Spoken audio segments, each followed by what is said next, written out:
Friends, ఈరోజు మనం Nifty చార్ట్ని చూస్తున్నాం. మనకి ఇప్పుడే ప్రీ మార్కెట్ ఓపెనింగ్ జరిగింది. Okay, so up to now pre market opening చూస్తే మాత్రం మనకి ఫ్లాట్ ఓపెనింగ్ అనే ప్రీ మార్కెట్ కనపడుతుంది అనమాట. ఓకేనా, సో మనం ప్రాపర్గా లెవెల్స్ని చూసుకున్న తర్వాత మనము ట్రేడ్స్ అనేవి ప్లాన్ చేసుకుందాం. ఫ్రెండ్స్, మనకి మార్కెట్ అయితే ఓపెన్ అయింది. సో లోయర్ బ్లాక్లోనే మార్కెట్ ప్రస్తుతానికి ఓపెన్ అయింది అనమాట. ఓకే, సో పుట్ సైడ్ ఒకవేళ మనం ట్రేడ్స్ని ప్లాన్ చేయాలంటే ఈ సపోర్ట్స్ ఫెయిల్ అయినప్పుడే చేస్తాం అన్నమాట.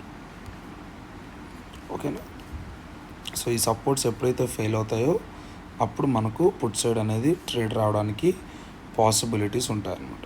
ఓకే, సో మరి కాల్ సైడ్ ఎక్కడ ట్రేడ్స్ని ప్లాన్ చేయాలి అంటే, సో ఫస్ట్ థింగ్ వచ్చి మనకు ఓకే, సో ఈ ఏరియాస్ ఉన్నాయి కదా, సో ఇక్కడ కానీ మనకు ఈ లెవెల్స్ బ్రేక్ అవుతుంటే మనం ఒక సి ట్రేడ్ కోసం వెళ్ళచ్చు. ఓకే, ఇక్కడ ఒక సి ట్రేడ్ పాసిబిలిటీస్ ఉన్నాయి. మనకు స్ట్రాంగ్ సి ట్రేడ్స్ అంటే జీరో టు హీరో ట్రేడ్స్ అని చెప్తాం కదా, సో ఆ ట్రేడ్స్ మనకు ఒకవేళ మార్కెట్ కానీ ఈ లెవెల్స్కి వస్తే ఇక్కడ కొంచెం సేపు టైం స్పెండ్ చేసి అప్పుడు మాత్రమే ఇక్కడ ఒక గుడ్ సి ట్రేడ్ రావడానికి పాసిబిలిటీస్ ఉన్నాయి. ఓకే,